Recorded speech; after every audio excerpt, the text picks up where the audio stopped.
unit for lesson 4, so we're going to begin our lesson talking about angle, angle, side. So in total there are 5 ways to prove two triangles congruent. We currently have side, side, side, angle, side, angle, and side, angle, side. We learned those in the last 2 lessons. Again, we're going to cover 2 more methods today of how we can prove two triangles congruent, and we will also talk about 2 methods that you cannot use. So again, angle, angle, side, if we are given 2 angles and the side that is opposite one of those 2 angles, we can show that these 2 triangles are congruent. So the question says, if angle B is congruent to angle E, as it shows in the picture, if angle C is congruent to F, as it shows in the picture, what must be true about angle A and angle D, and why would you know? Well, let's say that angle B and angle C, since they're equal, are both 100. And let's say that angle C and angle F are both 60. Well, what must angle A and angle D be? They both need to be 20. Why do we know that? That's because the angles in a triangle sum to 180. Okay, the angles in a triangle sum to 180, not the triangle sums to 180, the angles in that triangle sum to 180. So we know technically that these 2 angles are the same.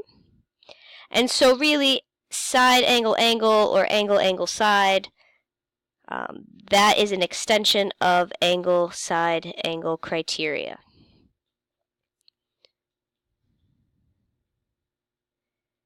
So the most important thing is being able to identify angle angle side criteria.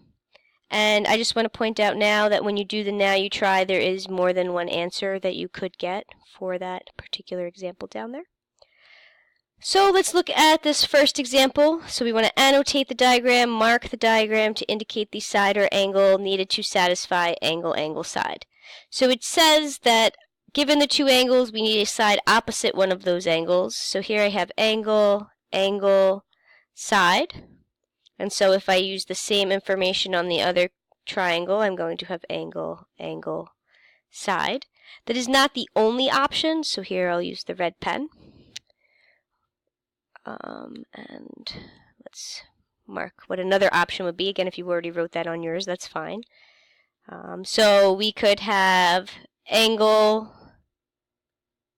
angle, angle, angle, side, angle, angle, side, angle, angle, side, right? So that side is opposite one of the angles. Okay, that's the key piece here. For the second one, however, we only have one option because they gave us the side, which has to be opposite one of the angles we have. So there we go. This angle is opposite of this side. And similarly here, we only have one option. The angle must be opposite one of the sides that we have. So for the first image, given the angles, you have 2 sides that you can choose to be opposite from. Must be the same in both triangles.